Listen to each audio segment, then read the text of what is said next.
જય શ્રી કૃષ્ણ બધાને. કેમ છો? બધા મજામાં ને મજામાં જ હશો. આજે છે રવિવાર, વાગ્યા છે 6:45 અને અમે જઈએ છીએ ભવનાથમાં, ભવનાથ તળેટી.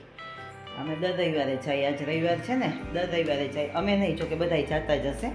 જુનાગઢવાસી લગભગ ભવનાથ તળેટીમાં જતા હોય. એમાં ઉનાળામાં તો બહુ મજા આવે, કેમ કે ત્યાં ઠંડક હોય ને, ત્યાં બેઠા હોય બધાય. અમુક તો જમવાનું લઈને આવતા હોય છે, તો મોડે સુધી રોકાય એમ.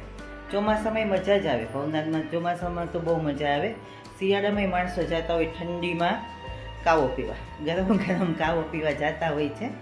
એટલે તળેટી મજા આવે. દર રવિવારે અમે જઈએ, આટો મારીએ, ક્યાંય નહીં, બસ ત્યાં બેસીને આવતા રહીએ, મજા આવે એમ.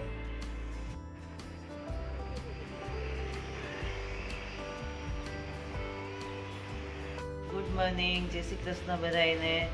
અત્યારે વાગ્યા છે 8:45 થઈ ગયા છે અને અમે બેઠા જ નાસ્તો કરવા. ચા પાણી બની ગયા છે અને હવે નાસ્તો કરશું. નાસ્તામાં તો બીજું કંઈ છે નહીં, સૂકો નાસ્તો જ કરવાનો છે. ગાંઠિયા છે ને પૂરી છે, મેંદાની ને એવું બધું છે. તો હાલો બધા નાસ્તો કરવા. જો નાસ્તામાં ચા છે, ગાંઠિયા છે, મેંદાની પૂરી છે, આ ક્રેકજેકના બિસ્કિટ છે. આ ક્રેકજેક છે, આ બિસ્કિટ છે એ બીજા છે.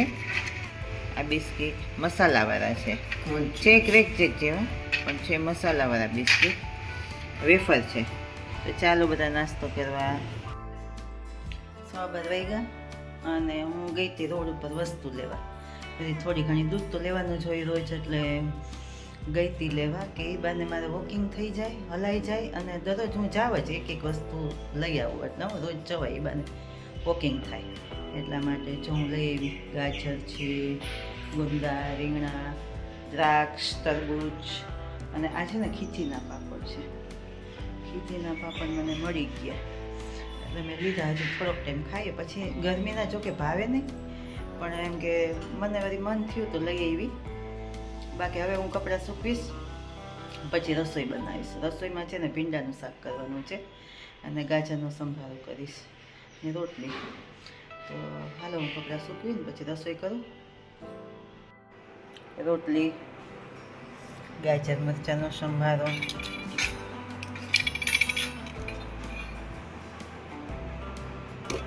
ભીંડાનું શાક.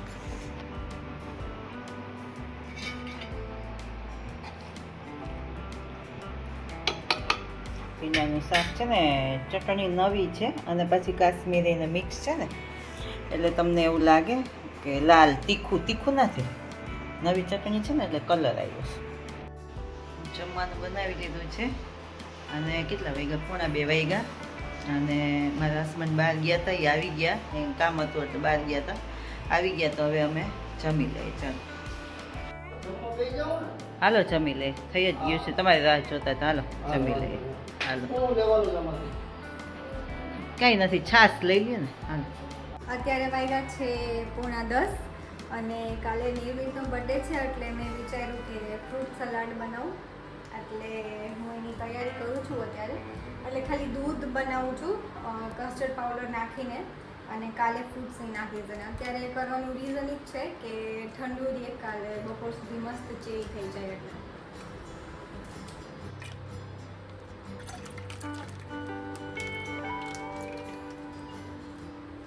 અત્યારે હું અહીંયા સી બ્લોકમાં આવી છું. અમારી સોસાયટીમાં એક દર્શના ભાભી કરીને છે, એ કેક્સ બનાવે છે. તો એમની પાસે જ મેં આ વખતે કેક બનાવડાવી છે નિર્મિત માટે, તો એ હું અત્યારે લેવા જાઉં છું. કેક બહુ જ મસ્ત બનાવી છે તમે ભાભી, થેન્ક યુ સો મચ. મને જેવી જોતી હતી ને એવી જ તમે બનાવી દીધી છે.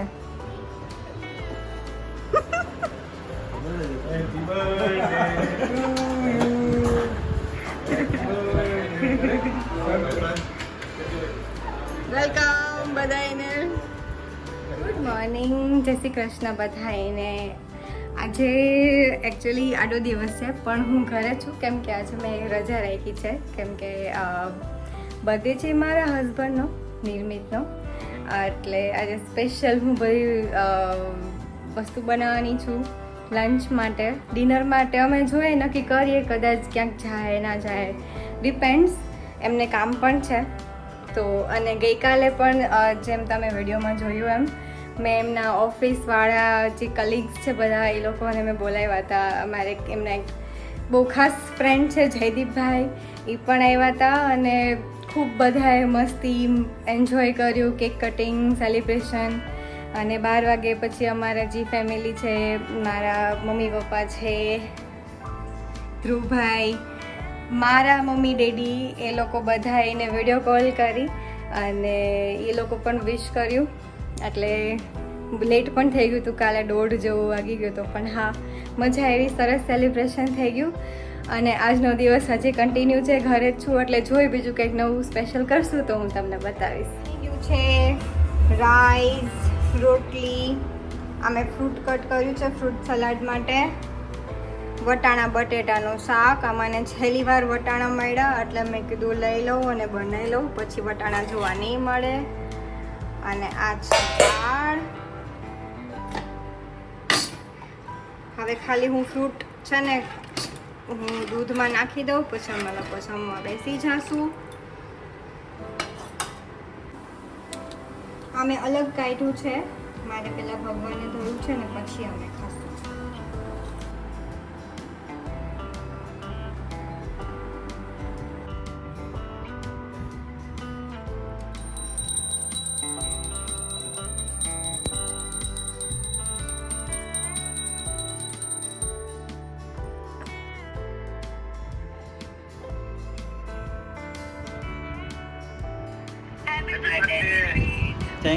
થેન્ક યુ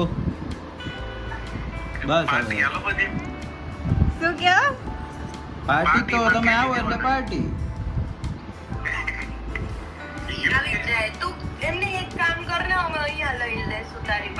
ઈ તો મને મોંઘું પડે. અમારી કરન્સી એવડી નથી.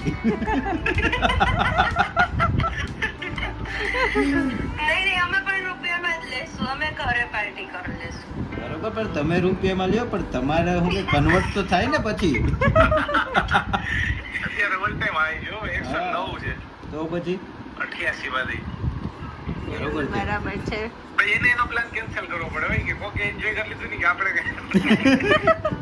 એમની પછી કે અનિશા બહુ થઈ ગયું, ઈ લોકોને મોકલા એમાં હા આપણે ઘરે બનાવી ઘરે બનાવી. આપણે શરબત બનાવી લઈએ. થેન્ક યુ બધાને. મને પહેલા કીધું હોત ને તો હું ટોક્યો ટાવર ની નીચે ઉભા હેપી બર્થડે કે ટોક્યો ઓલે સ્કાય ટ્રેન ની નીચે.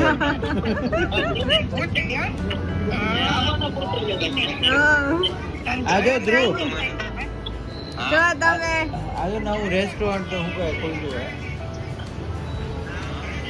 સાઉથ ઇન્ડિયન છે, દક્ષિણ ભોજનમ કરીને ત્યાં આવ્યા. અત્યારે વિડીયો કોલ ચાલુ છે. અમારા દેવરજી જે જાપાન છે ઈ છે, અમારા મમ્મી ડેડી, આ મમ્મી પપ્પા જુનાગઢ થી, રાજકોટ થી ને જાપાન થી વિડીયો કોલ ચાલુ છે અત્યારે. તો ગાઈઝ આજનો વિડીયો હું અહીંયા એન્ડ કરું છું. આજે ઘણા ટાઈમ પછી અમે લોકોએ, મારા એક નણંદ જેનું તમે વિડીયો કોલમાં જોયું તમે વિડીયો, એ એકચ્યુઅલી ફિનલેન્ડ રહે છે. હમણાં રિસન્ટલી જ એ ત્યાં ગયા છે એન્ડ એ બી વ્લોગિંગ કરે છે. તો જો તમને ફિનલેન્ડનું ડેલી રૂટીન ને ત્યાંનું ત્યાંની લાઈફસ્ટાઈલ કેવી છે એ બધું જોવું હોય તો તમે એમની ચેનલ પર જોઈ શકો છો. પલક બ્લોગ ફિનલેન્ડ કરીને છે. ઇફ તમને ના મળે તો મને કહેજો, તો હું કમેન્ટ સેક્શનમાં નાખી દઈશ.